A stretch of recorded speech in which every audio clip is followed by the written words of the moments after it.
Are we any better than Google? Are we any more tolerant, open-minded than Google? Now look, Google is powerful.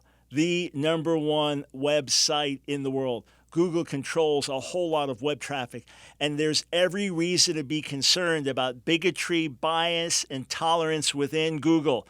The firing of James Damore, a man who reasonably pointed out differences in viewpoint and questions about gender and biology and things like that, and the difficulty of being able to express one's views there at Google. He gets fired for it.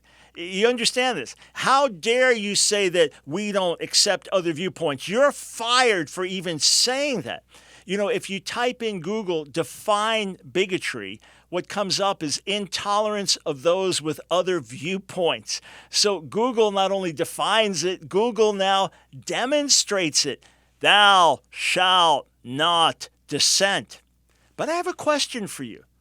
On your own social media page, Facebook or Twitter or Instagram, do you allow dissenting viewpoints to be expressed? Are people within your company allowed to say, you know, I have a different perspective here? Now, look, it's one thing. We have a ministry organization, and our small team, our small staff, these are people who are in harmony with our ministry goals and seeking to serve a particular purpose.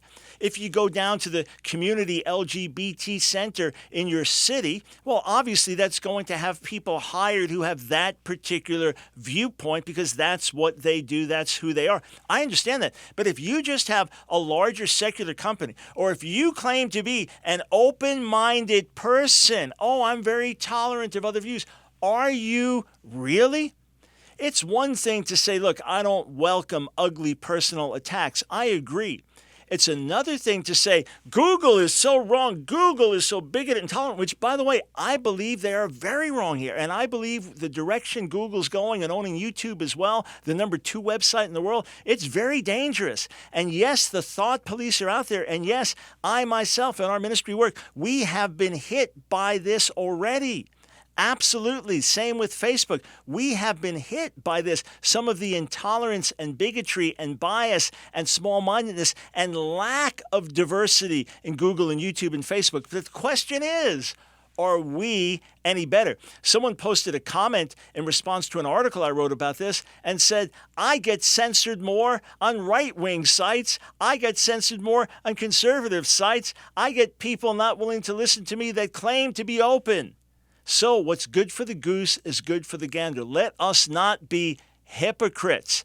If we want to practice tolerance and have diversity viewpoint in the midst of having our own convictions, then let's do it. But let us not be hypocrites.